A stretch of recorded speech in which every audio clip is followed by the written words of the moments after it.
हरिओम। स्वागत है आप सभी का।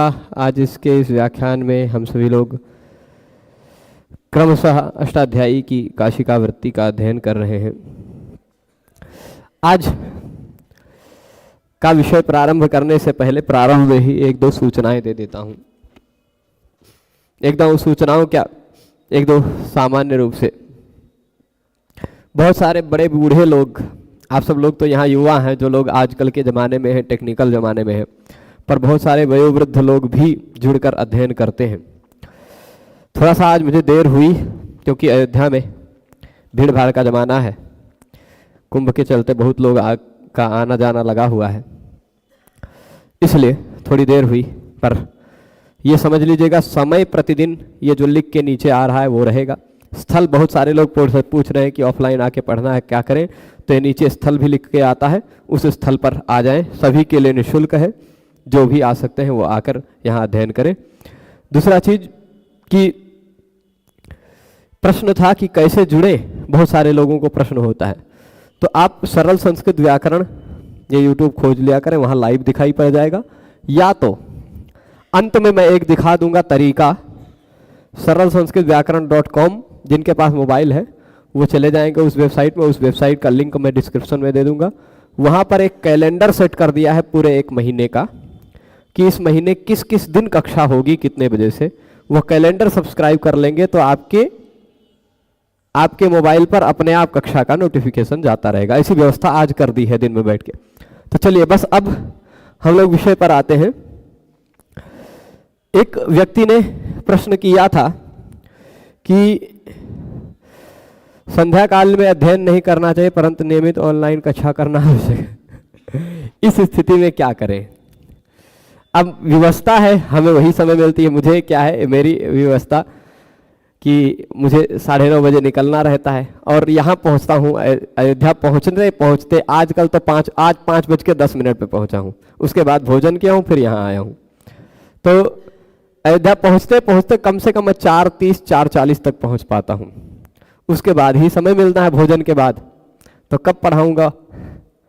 रात में तो पढ़ाऊँगा नहीं, रात में यहाँ के बच्चे कहाँ से आएंगे? तो इसलिए मेरे पास पूरे दिन में यही एकमात्र समय बचता है अध्यापन का। ये व्यवस्था है, भविष्य में जब देखा जाएगा, जब और भगवान कोई व्यवस्था करेंगे तो देखा जाएगा। एक प्रश्न था कि एक किसी व्यक्ति ने आज ऐसी बात बोली जो हृदय पर बहुत चुभी, तो मैं सोचा उसका प्रत्युत्तर प्रारंभ में ही दे देता हूं। एक व्यक्ति ने कहा कि भगवान पाणिनि बौद्ध भिक्षु थे। ये बात ह्वेनसांग, इत्सिंग, मेगास्थनीज इत्यादि के द्वारा अपने यहाँ जब भारत आए थे तो उन लोगों ने अपनी यात्राओं में लिखित वृत्तांत पर इंडिका इत्यादि पुस्तकों में लिखा है, ऐसा एक व्यक्ति ने कहा। तो भाई उन व्यक्ति से खाली 1-2 वाक्य में बता देता हूं।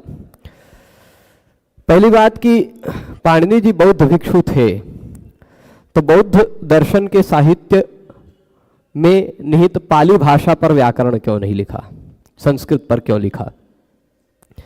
और आपको पाणिनीय व्याकरण के लगभग 4000 सूत्रों में कौन से सूत्र में कौन सा ऐसा शब्द मिल गया जिसके आधार पर पता चल गया कि ये बौद्ध भिक्षु थे? आप हमको एक उदाहरण दीजिए, उसके जितना उदाहरण आप हमें देंगे उसका 50 गुना उदाहरण हम आपको देंगे कि पाणिनि जी शुद्ध सनातन वैदिक ब्राह्मण थे, शुद्ध सनातनी, ठीक है, वैदिक परंपरानिष्ठ ब्राह्मण थे। जितना उदाहरण आप दे पाए, आप केवल एक निर्वाणो वाते शब्द सूत्र को लेकर के, जो उसमें निर्वाण शब्द कह दिया गया उसको लेकर के, जो कि बुद्ध ने हमारे सनातनी साहित्य से चुराया हुआ शब्द है, और यहाँ निर्वाण शब्द का जो अर्थ है वह निर्वाण शब्द का अर्थ वही अर्थ बौद्ध दर्शन में नहीं है, ठीक है। तो ये बात ध्यान रखिएगा। प्रामाणिक तथ्यों के आधार पर युधिष्ठिर मीमांसक जी को पढ़िए या अन्य लोगों को पढ़िए, उससे सिद्ध होता है।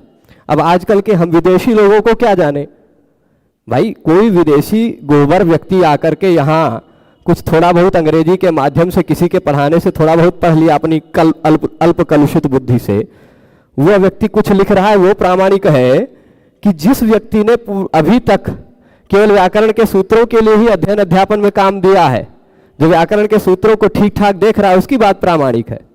तो आप पहले जानिए, हम बहुत बढ़िया से इस बात में दृढ़ है कि वो हमारे शुद्ध सनातनी हिंदू है और सनातन धर्म के वैदिक ब्राह्मण हैं। ठीक है, ये बात ध्यान रखिएगा।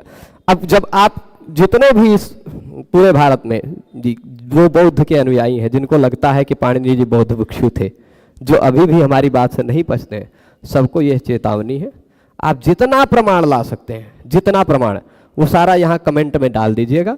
प्रत्येक प्रमाण का उसके 50 गुना प्रमाण के साथ आपको उत्तर उपलब्ध करा दिया जाएगा। ठीक है, अब चलिए विषय पे आते हैं। विषय यह है, हम लोग पढ़ रहे थे ऐ औ सूत्र को। कल कुछ लोगों ने कहा कि विषय थोड़ा सा कठिन हो रहा है। मैं आपको बता रहा हूं, संस्कार बनाते रहिए, ये एक प्रकार का बीज बोया जा रहा है। यदि आप, मैं कई बार बोल चुका हूं, पहला अध्याय नियमित रूप से पढ़ लेंगे तो पूरा आपके लिए बहुत आसान हो जाएगा। बहुत सारी बातें, कुछ कुछ शब्द ऐसा होगा कि अभी नहीं खुल रहा है, खुल जाएगा, खुल जाएगा। अभी तो एकदम से प्रारंभ हो रहा है ना, तो अब हम क्या करें, हमारी भी व्यवस्था है, पर आपको जिन शब्द के बारे में स्पष्टता की अपेक्षा हो वो बताइएगा। ठीक है, ऐ औच इस सूत्र में हमने देखा था कि ऐ औ इन दोनों वर्णों का उपदेश किया गया है और च को इत संज्ञक के रूप में बताया गया है। किस लिए च को इत संज्ञक के रूप में क्यों बताया गया है? तो वह कह रहे हैं कि च को इत संज्ञक बनाया गया है, बताया गया है 4 प्रत्याहारों में उसके ग्रहण करने के लिए। कौन कौन से? अच, इच, एच, ऐच, ये 4 प्रत्याहार उससे बनते हैं। अच प्रत्याहार संक्षेपीकरण, जिसमें अ से लेके च तक ऐ उ ऋ ए ओ ऐ औ इतने वर्णों का ग्रहण है। इच, ई उ ऋ ए ओ ऐ औ इतने का ग्रहण है। और एच, ए ओ ऐ औ इन 4 का। ऐच, ऐ औ, खाली इतने वर्णों के ग्रहण के लिए भगवान पाणिनि ने अपने अष्टाध्यायी में सूत्रों का ग्रहण किया है, मतलब इस चकार का ग्रहण किया है। ठीक है, अब हम लोग आ जाते हैं इसमें प्रत्याहारेऽनुबन्धानां कथमच ग्रहणेषु न आचाराद प्रधानत्वात् लोपस्य बलवत्तरा, ये बात बताई थी। प्रत्याहारों में अनुबंध का ग्रहण हुआ पर अच ग्रहण में उसका क्यों नहीं हुआ?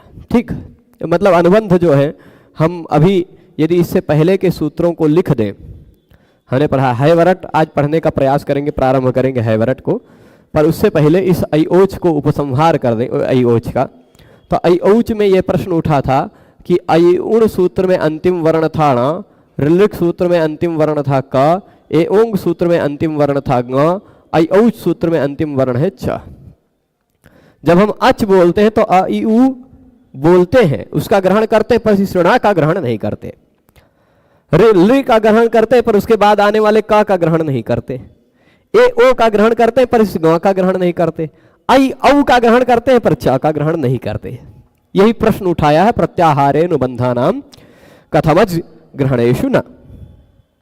ठीक है, तो आचारात, आचार बताया, क्योंकि पाणिनि जी ने अपने सूत्रों में बहुत सारी चीजें साफ साफ कहते नहीं है, पर बहुत सारी बातें वह अपने सूत्र में जो कह दिए हैं उनसे कुछ चीजें अपने आप पता चल जाती हैं। तो अपने आप उनके आचरण से पता चलता है। न धातु लोप आर्ध धातु के इत्यादि सूत्रों में उ के बाद क लिखा है, न धातु लोप आर्ध धातु के, ऐसा है उके, उ के बाद क, ऐसा प्रयोग कई जगह किया है। तो यदि उ के बाद क होता, ये उ के बाद आने वाला क इस अच के अंदर ग्रहित हो जाता, तो इको यणचि से इस उ का, उ के जगह पे व हो जाता, उ व रहता ही, उ रहता ही नहीं, व बन जाता। तो आर्ध धातु के न लिख करके पाणिनि जी ऐसे लिखते, न धातु लोप आर्ध धातु के में आर्ध धात में जो उ है, उ के जगह पे हो गया व और उसके बाद के, और इस व का भी एक नियम है लोपो व्योर्वली, उससे लोप हो जाता, तो आर्ध धात के, ऐसा नियम होता, ऐसा बनता है ना। जबकि ऐसा तो किया नहीं पाणिनि जी ने, वह ऐसा उके लिखे, इसका मतलब यह है कि उ के बाद रहने वाला क स्वर वर्ण नहीं है, अच में उसका ग्रहण नहीं है, इसलिए इको यणचि से यण संधि यहां नहीं है। ठीक है, यह बात कल हमने इस पर थोड़ी बहुत चर्चा की थी। आचार है पाणिनि जी का, वो सारे वर्ण अप्रधान है इस कारण से, और उन सब का लोप हो जाया करता है इस कारण से। ठीक है, ये लोपश्च बलवत्तरः। लोप बलवत्तर है ऐसा का तात्पर्य क्या है? क्योंकि प्रत्याहार बनाने वाला जो सूत्र है उसका नंबर है 1.1.71। ठीक, यही नंबर है ना। और जो लोप करने वाला सूत्र है उसका नंबर है 1.3.9। तो लोपश्च बलवत्तरः, लोप ज्यादा बलवत्तर है। अब हमने लघु सिद्धांत कौमुदी पढ़ाते समय णादेव णाद्यर्थाः ये बताया था। तो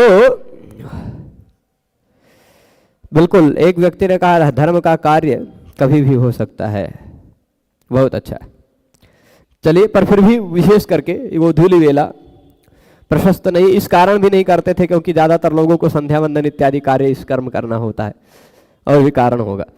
तो चलिए, तो 1.3.9 ये जो बात अष्टाध्यायी में एक नियम ध्यान रखिएगा, 8वें अध्याय के सूत्रों को छोड़कर मैं बता रहा हूं, 8वें अध्याय के अंतिम 3 चरण के सूत्रों को छोड़ दिया जाए तो बाकी 7.25 अध्याय में बाद वाला सूत्र ज्यादा बलशाली होता है। 2 सूत्रों में बाद वाला सूत्र, बाद में जो बात कही गई वो ज्यादा बलशाली होती है, तो बाद में जो बात कही गई ये ज्यादा बलशाली मानी जाएगी, है ना। यानी लोप करने वाला कार्य ज्यादा बलशाली माना जाएगा। तो उन सभी वर्णों का लोप हो जाता है, इस कारण से उनको गिना नहीं जाता है, पर वो हैं, वो वहां है। ये णादेव णाद्यर्थाः इत्यादि पढ़ाते समय मैंने स्पष्ट बताया था कि ण इत्यादि जो है, मैंने वहां ये शायद बता दिया है कि उसका लोप नहीं होगा। लोप कर सकते हैं, लोपश्च बलवत्तरः के आधार पर लोप कर सकते हैं, पर वह प्रत्याहार बनाने में काम आते हैं, वो किसी काम के।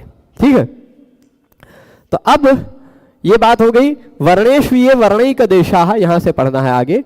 वर्णेषु ये वर्णैक देशाः वर्णांतर समानाकृतयः तेषु तत्कार्यं न भवति तच्छायानुकारिणो हिते न पुनस्त एव पृथक प्रयत्न निर्वर्त्यम ही वर्णम इच्छन्त्याचर्याः। ये दूसरा विषय उठता है कि आ, आई, आई, आ, ए, आई, है ना, 3 वर्ण है। हमने देखा एक है, इसको लीजिए आ, ये है ना, फिर उसके बाद एक लीजिए ए, एक लीजिए आई, 3 वर्ण है। ठीक है, ये 3 वर्ण उच्चारण करते हैं तो आई में भी लगता है अ सुनाई पड़ रहा है, आ में भी लगता है अ सुनाई पड़ रहा है, आई में भी लगता है अ सुनाई पड़ रहा है, आई आ सुनाई पड़ता है ना। तो ये लगता है कि उच्चारण समय में कुछ अन्य वर्ण भी अवयव के रूप में आ रहे हैं, ऐसा लगता है। जैसे आकार के उच्चारण के समय में, आकार के उच्चारण के समय आ बोलते हैं तो उसमें भी अ सुनाई पड़ता है ना। फिर उसके बाद ए बोलते समय भी अ और ई सुनाई पड़ते हैं, ऐ, ए में अ भी सुनाई पड़ता, ई भी सुनाई पड़ता है ना। और कहीं कहीं किसी एक वर्ण के उच्चारण के समय उसी के समान रूप वाला किसी भिन्न वर्ण का भी उच्चारण हो जाया करता है। कभी कभी ऐसा होता है कि किसी एक वर्ण का उच्चारण करना है हमें, पर उस वर्ण का उच्चारण न करके उसके समान किसी वर्ण का उच्चारण कर देते हैं। बहुत सारे जगह होता है। आजकल देखिए यजुर्वेद में माध्यन्दिन संहिका में, ठीक, यजुर्वेद की माध्यन्दिन संहिता में ऐसा नियम है। नियम क्या है कि कोई मंत्र में य के जगह पे ज बोला जाता है कुछ विशेष परिस्थितियों में, है ना। तब उस या के जगह पे ज बोला जाता है, तब अब लोग कुछ क्या कहते हैं, यज्ञ करते हैं। अब आजकल लोग, बहुत सारे लोग ऐसे होते हैं जो यज्ञ नहीं करते, यज्ञ करते हैं। अब या के जगह पे ज बोलने लग गए, है ना। बहुत सारे लोग स के जगह पे यजुर्वेद की माध्यन्दिनी संहिता में ऐसा नियम है कि वो श ख के रूप में ख की तरह उच्चारण होता है, तो लोक में भी शखसर कहते हैं, खटकोण कहते हैं, खटकोण, षटकोण को, है ना। तो षट नहीं कहते, खट कहते हैं, खणनवति, खडशीति, ऐसा सब कहते हैं, षडशीति नहीं। तो ये श को जो ख कहते हैं, ये सब कुछ एक वर्ण के स्थान पर कभी कभी दूसरे वर्ण का उच्चारण कर दिया करते हैं हम, उसके समान स्वरूप वाले। जैसे री के उच्चारण के समय हम कभी कभी र बोल जाते हैं, ठीक, लोक में ऐसा होता है, री बोलना है लेकिन र बोल जाते हैं, कृष्ण कृष्ण।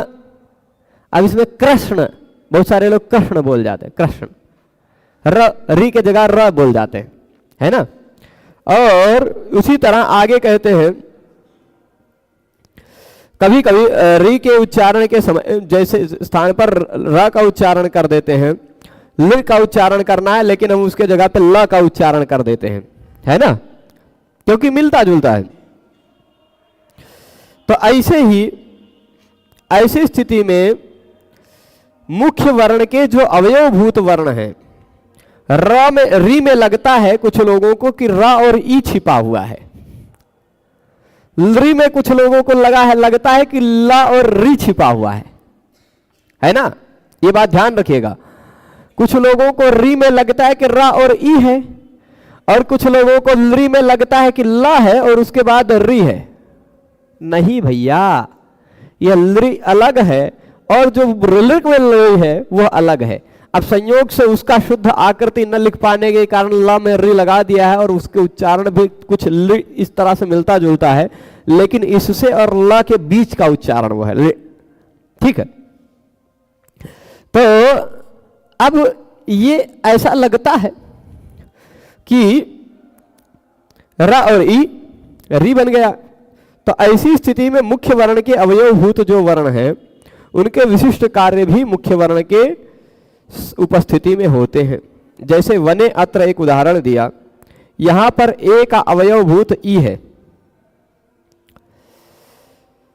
अब देखिए दो चीज है, एक बात ये उठा रहे हैं, बढ़िया बात उठा रहे हैं, वने है उसके बाद अत्र है। कभी कभी दो वर्ण मिलाकर के, ये बात यहां समझेंगे अभी, वर्णेषु ये वर्णैक देशा, वर्ण में कभी कभी वर्ण के एक देश भी रहते हैं। ए ओंग ऐ औच में इन दोनों सूत्रों में निहित जो चार वर्ण हैं, ए ओंग ऐ औच, इन सूत्र में, दोनों सूत्रों में निर्दिष्ट चार वर्ण है, ए ओ ऐ औ। पर ये दो चारों वर्ण संयोग से दो दो वर्ण को मिलाकर बनाए हुए हैं। अ ई मिलकर ए बन गया है, उसी में से एक को दीर्घ करके आई बना लिया गया है, ठीक। तो ये जो है ना वर्ण के एक देश, मतलब अब ए में से ए को हम दो भागों में तोड़ दिए तो बन गया अ ई, है ना, ए।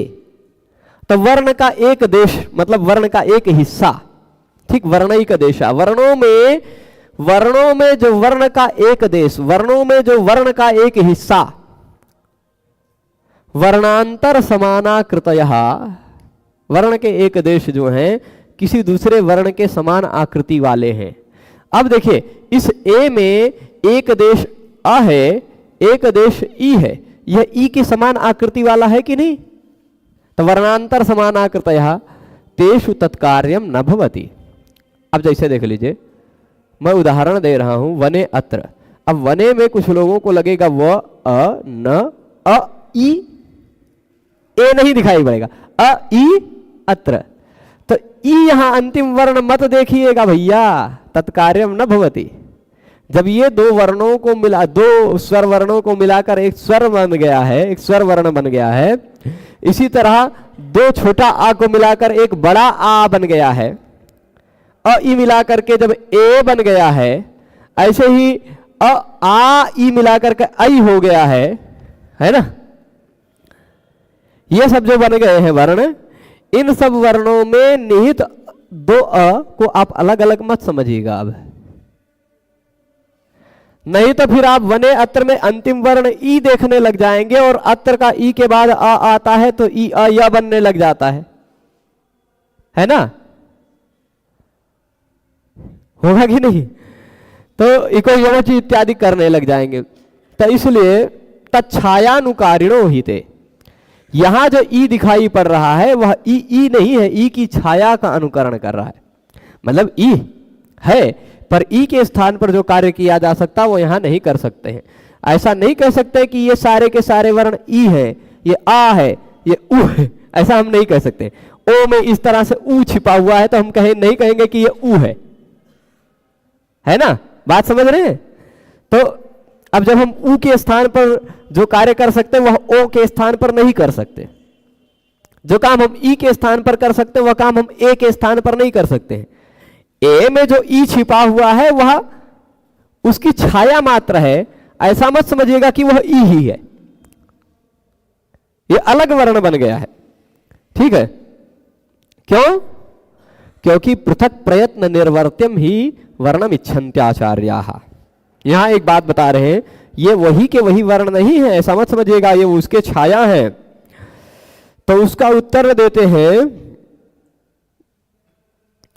कि नहीं, वर्ण में जो विद्यमान एक देश हैं उनके कार्य यहां पर नहीं होते। तो जैसा उच्चारण होता है, जैसे ए का उच्चारण हुआ तो वहां पर ए के उच्चारण में ऐसा हम नहीं कहेंगे कि यहां पृथक रूप से अ और ई ये दो वर्ण निहित हैं, यहां ए है एक के वर्ण है, ऐसा कहेंगे। ठीक है, ये बात समझ रहे हैं? तो अब यदि ऐसी बात हो गई तो छात्र ये प्रश्न उठने के बाद फिर एक अलग प्रश्न उठा सकता है। छात्र क्या प्रश्न उठा सकता है कि पितृ और नाम, पितृ नाम मिन्ना की जगह पे ना हो जाएगा। तो कहेंगे नहीं, है प्रश्न बहुत सारे इसमें। नुड विधि लादेश विनामेशु, आचार्य लोगों का मानना क्या है, हमारे जो पाणिनि इत्यादि आचार्यों का मानना यह है कि जितने भी वर्ण हैं उन प्रत्येक वर्णों के उच्चारण में अलग अलग प्रयत्न करना पड़ता है। ई के उच्चारण में अलग प्रयत्न है, ए के उच्चारण में अलग। यद्यपि विभृत ही है पर बोलने का के लिए हमें अलग आयास करना पड़ता है ना? तब कह रहे हैं कि नुड विधि लादेश विनामेशु ऋकारे प्रतिविधातव्यम। अब नुड विधि एक है, लादेश है, विनाम है। ये सारी चीजें अभी नहीं समझ में आएंगी आपको, खाली इसे सुन के रख लीजिए संक्षेप में, सारी चीजें नहीं आएंगी।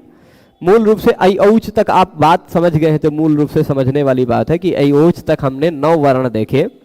वो 9 वर्ण है 9 स्वर वर्ण, ठीक? 9 के 9 स्वर वर्ण। ये थोड़ा सा है, इसमें थोड़ी गहराई में उतरना पड़ेगा। चल पर अब किता प्रत्यय बताए, क्तवतु लादेश कृपोरोला तस्मान नुडहला, ठीक है? नुड विधि लादेश और फिर उसके बाद विनाम, ठीक है? तो एक प्रश्न है कि पितृ और नाम, यहां पर री के बाद ना को ना हो जाना चाहिए, ठीक? पर ना के जगह पे ना एक ऐसे लिखता हूं, लिख करके बताना पड़ेगा। पितृ और नाम बनता है पितृणाम, पितृणाम ना को ना हो जाया करता है। पर ना को ना करने वाले सूत्र में, ना को हणा करने वाले सूत्र में है क्या? ना को ना करने वाले सूत्र में रसाभ्याम नोण समान पदे, र और श के बाद आने वाले ना कोणा होता है, री के बाद आने वाले ना कोणा करने के लिए मूल रूप में सूत्र नहीं। हालांकि रिवर्णात् नस्यणत्वम वाच्यम वार्तिक है, इस वार्तिक से काम चलता है। तो ये हो जाएगा, थोड़ा सा कठिन हो जाएगा, है ना? यहां कि नुट विधि होना चाहिए, लादेश होना चाहिए और वी नाम होना चाहिए। इन सब जगह पर ऋकार का ग्रहण करना पड़ेगा, इसलिए ऋकार का विधान है। और ऋकार कहे कि तो भाई ऋकार में जब ल और री दोनों आ गया है, ऋकार में भी री और ली दोनों एक जैसे ही हैं, तो दोनों में से किसी एक का ही ग्रहण करना चाहिए था। री का क्यों ग्रहण कर रहे हैं? तो कह रहे हैं नुट विधि में, है ना?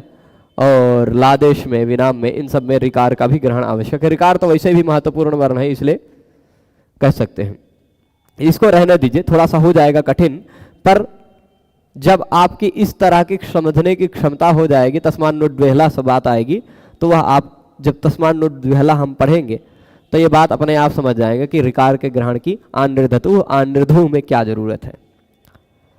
कि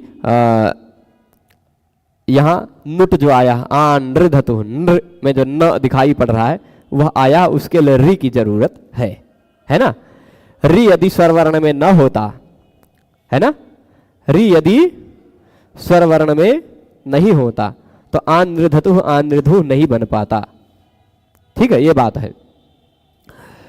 और क्लिप्तः क्लिप्तवान ये नहीं बन पाता कृपोरोलह में लादेश, ल आदेश करने के लिए।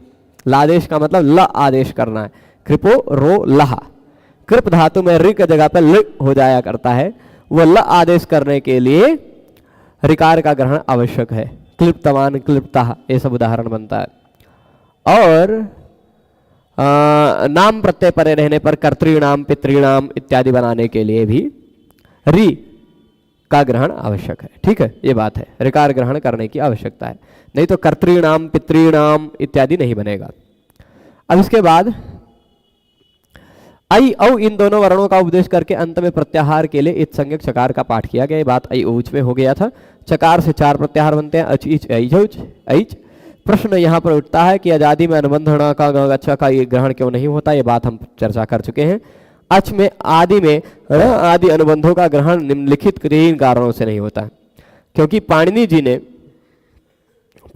ने एक बात कही है, अनुबंधों में अच रूप से व्यवहार नहीं किया है। पाणिनि जी के आचरण से पता चलता है, पाणिनि जी के व्यवहार से पता चलता है कि वो अच में च क ण इत्यादि का ग्रहण करते हैं कि नहीं करते हैं। वो कैसे पता चलता है? उनके व्यवहार से, उनके सूत्रों से। तो उनके सूत्रों में हम देखे हैं त्रिषि मृषि कृषेह काश्यपस्य, मैंने आर्ध धातु के बता दिया, पर यहाँ एक ये भी उदाहरण लिखा जा सकता है, त्रिषि मृषि कृषेह काश्यपस्य। इस सूत्र पाठ में देखा जाए कि आचार्य की प्रवृत्ति बताती है रे के बाद, हाँ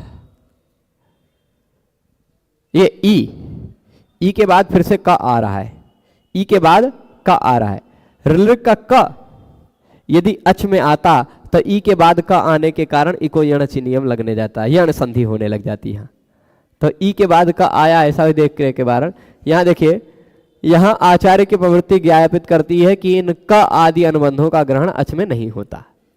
ठीक है, देखिए ई है यहाँ शी में और फिर उसके बाद क है, ई के बाद का आता है, यदि का स्वर वर्ण होता तो संधि का हो जाती, ई और का में संधि हो जाती है ना। तो पाणिनि जी ने दिखाया है यहाँ संधि नहीं की है। इससे पाणिनि जी ये बताना चाहते हैं कि ई तो स्वरवर्ण में गिनना है लेकिन क को नहीं गिनना है। ठीक है, गिनना होता तो वो संधि कर देते, अपने नियम का खुद ही पालन कराते। तो वर्णों का ज्ञान कराना मुख्य कर्म है तथा प्रत्याहारों के लिए अनुबंधों का उपदेश गौण उद्देश्य है। वर्णों का ज्ञान कराना ही मुख्य उद्देश्य है। सूत्रों में यह जो अयोण रलिक इत्यादि सूत्र हम पढ़ रहे हैं, इन सूत्रों का मुख्य उद्देश्य क्या है? आपको यह बताना कि संस्कृत में कितने वर्ण हैं, यही बताना मुख्य उद्देश्य है।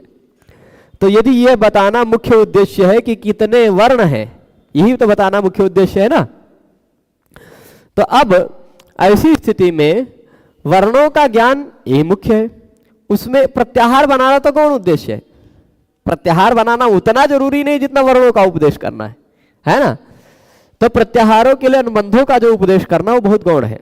प्रत्याहार बनाने के लिए जो हमें ण क ङ च इत्यादि प्रयोग किया करना पड़ा है शॉर्टकट में करने के लिए, वो थोड़ा गौण है, बहुत उतना मुख्य नहीं है। इसलिए अनुबंधों में अच का ग्रहण नहीं होता है, अनुबंधों का अच में ग्रहण नहीं होता। अनुबंधों का जो ण क ङ च इत्यादि है उनका अच ग्रहण नहीं होता। लोप कार्य सभी कार्यों से अधिक बलवान होता है, अतः अनुबंधों का ग्रहण अच वर्णों में नहीं होता क्योंकि लोप हो जाता है। ठीक है, तो कह रहे हैं वर्णों में अन्य वर्णों की आकृति के समान जो वर्णों के अवयव होते हैं उनमें अन्य वर्णों के कार्य नहीं होते। जैसे यहां उदाहरण दिया था वने अत्र, यहां अ और ई है, ए में जो छिपा हुआ अ और ई है उसको ऐसा मत समझ लीजिएगा कि यहां ऐसा है व अ न अ ई, ऐसा मत समझ लीजिएगा वने में। ये अ ई जो है ना, ये अब स्वतंत्र रूप से एक वर्ण बन गया है ए, यदि ई मानने लग जाएंगे तो ई और अ के बीच में संधि कार्य हो सकती थी, वह नहीं होगी। ठीक है, बात समझ रहे हैं? यही मुख्य रूप से बात थी आई ओज तक में। अब आते हैं, यहां तक हमने 4 सूत्रों में स्वर वर्णों को पढ़ा। ठीक है, यहां तक के 4 सूत्रों में हमने स्वर वर्णों को पढ़ा। अब जो स्वर वर्ण है, उन सभी स्वर वर्णों में आगे आने वाले 10 सूत्रों में हम लोग अब पढ़ेंगे व्यंजनों को, हल वर्णों को। वहां से सूत्र शुरू होता है सूत्र ह य व रट, ह य व रट, है ना। अब हयवरट सूत्र से जो प्रारंभ हो रहा है विषय, यहां से व्यंजनों का वर्णन प्रारंभ हो रहा है।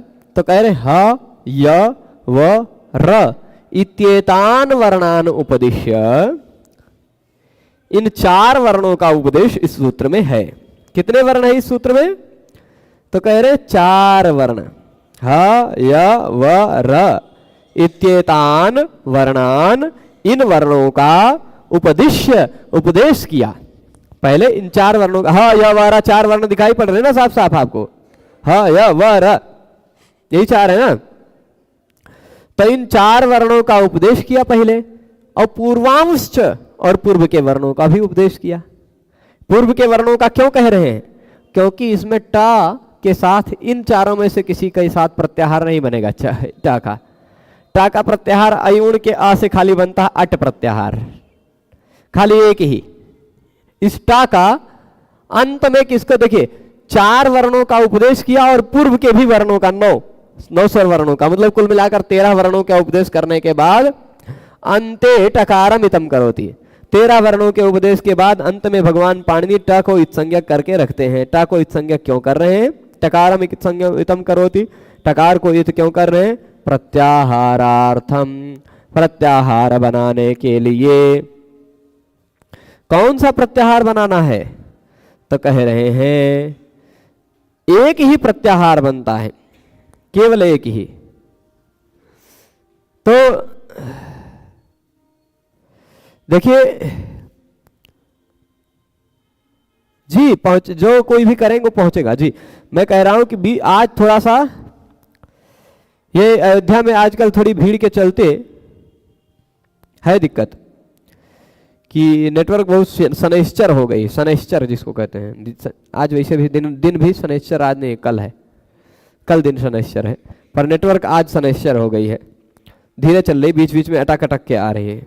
ठीक है, जो भी पढ़ा रहा हूं उसके साथ साथ रिकॉर्डिंग भी होती है, रिकॉर्डिंग उपलब्ध हो जाएगी आप लोगों को। तो अब अंते टकारम इतम करोति, अंत में टकार को इत्संज्ञक के रूप में कर रहे हैं प्रत्याहार बनाने के लिए। उस प्रत्याहार का ग्रहण होता है केवल एक वर्ण के साथ, तस्य ग्रहणम भवत्येकेन, उसका ग्रहण होता है केवल एक वर्ण के साथ। कौन से वर्ण के साथ? छोटी सूत्र में अट के साथ। अट कुप्पांग नुम विवायेपी में भी अट के साथ, आ के साथ, आ के साथ ट का ग्रहण होता है, केवल एक ही प्रत्याहार बनाते हैं। तो अब तक हमने जाना कि कुल मिलाकर के कितने प्रत्याहार 5 सूत्रों में बन गए। बनाए तो और भी जा सकते थे भाई, अट बना तो इट भी बनाया जा सकता था, उट भी बनाया जा सकता है, रिट लिट कुछ भी बनाया जा सकता है, परंतु पाणिनि जी ने, भगवान पाणिनि ने एक ही प्रत्याहार बनाया। अयुण से 1, रिलिट से 3, एकम त्रीणि पुनश्चैकम चत्वार्येकम त्रयम चतुः, आगे आएगा श्लोक, जब अंतिम में सारा बता देंगे तब हम पूरा बताएंगे। ठीक, एकम त्रीणि पुनश्चैकम चत्वार्येकम त्रयम चतुः, ऐसा करके आएगा। अभी आगे देखेंगे। तो यह है कि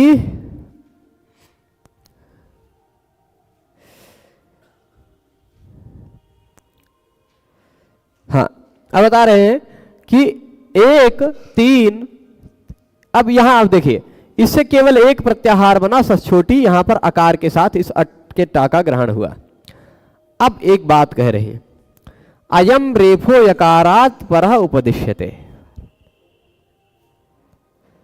ठीक, अयम रेफो यकारात परः उपदिश्यते, तस्य यर ग्रहणेन य ग्रहणेन च ग्रहणे सति सर्नयति प्रातर्नयति इत्यत्र यरोनुनासिके नुनासिको वा इत्यनुनासिकः प्राप्नोति। ठीक। और महद्हृदः मद्रहृदः भद्रहृदः इत्यत्र द्विर्वचनं प्राप्नोति। अचोरहाभ्याम द्वे इति। और फिर उसके बाद कुंडम रथेन वनम रथेन इत्यत्र अनुनास्वारस्य यही परसवर्णः। ठीक है। इति परसवर्णः प्राप्नोति नैष दोषः। ठीक है। कह रहे हैं ये जो र कहा गया है हा या व र, इस र को यदि या के बाद रखेंगे तो बड़ा गड़बड़ होता है। खाली प्रश्न उठा है, प्रश्न उठ रहा है कि हा या व र में जो र है, और सबसे समस्या नहीं है, या व से समस्या नहीं है। र जो है यदि या के बाद रखेंगे, या से पहले रखना था उसको, ह र या वट ऐसा कर देना चाहिए था। तो कह रहे हैं कि बात समझिएगा, यहां पहले बात ध्यान दीजिएगा कि सछोटी इस सूत्र में आकार से ग्रहण होता है। अब कह रहे हैं जो ये जो रेफ है ना, रेफ है वरट में रा, देखिए सूत्र है हा या व रट, है ना, रा बाद में, उसको इसमें खाली ये कह रहे हैं कि रा को या से पहले रखना चाहिए था। क्यों? हरा यवट कर देना था। यदि रा को या के बाद रख रहे हैं, यदि इस रेफ को यकार के बाद में उपदिष्ट करते हैं, तब तो उसका तब क्या होता है, तो उसका यर प्रत्याहार में भी ग्रहण हो जाता है। यर प्रत्याहार में ग्रहण हो जाएगा कि नहीं, यर। अब थोड़ा सा 14 सूत्रों को देखें, यदि पहले ये विषय मैं आपको दिखा देता हूं, यर और यय। ठीक है, यर और ये दो प्रत्याहार दिखा देता हूं। यहां देखिएगा कि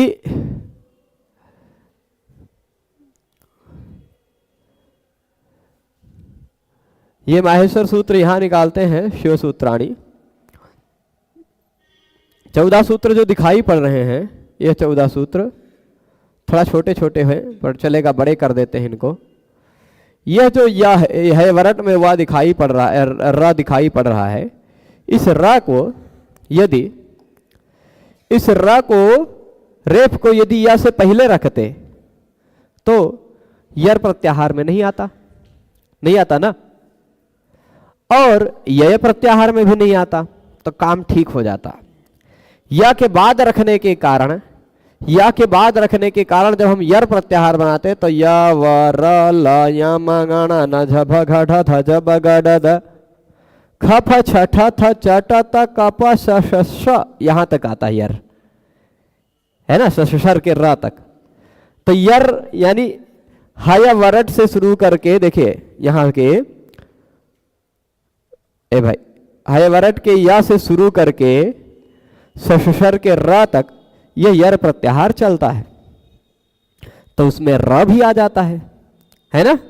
और उसी तरह या के से हैवरट के या से शुरू करके कपय के या तक यय प्रत्याहार चलता है, उसमें भी र आ जाता है कि नहीं, यय में भी र आ जाता है और यर में भी र आ जाता है, जबकि दोनों में आवश्यकता नहीं है र की। ऐसा विषय उठाते, क्यों आवश्यकता नहीं है? क्योंकि यर प्रत्याहार में जब आता है, पहले यर वाली बात बता देते हैं। एक उदाहरण दिया, उदाहरण क्या दिया है, स्वर नयति।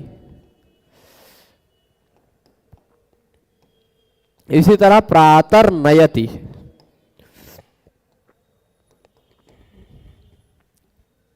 ठीक है, सर नयति प्रातर नयति, ठीक है। यहां र के बाद न है, र के बाद न है, दोनों उदाहरणों में र के तुरंत बाद न है, र के तुरंत बाद न है। अब आप मत कहिएगा कि बाद नहीं नीचवा है, निचवा नहीं, बोलने में देखना है। तो लिखने का तरीका है, पहले हम र बोलते फिर ना बोलते। प्रातर नयति, र नयति, र के तुरंत बाद आ रहा है ना न। सर नयति, र पहले बोलते हैं, न बाद में बोलते हैं। तो र के तुरंत बाद न है। र के तुरंत बाद यदि न आता हो, र के तुरंत बाद यदि न आता हो तो होता क्या है कि ये है यर। र क्या है? र धन न। इन दोनों उदाहरणों में र धन न है कि नहीं? र हो गया यर, उसके बाद न हो गया अनुनासिक।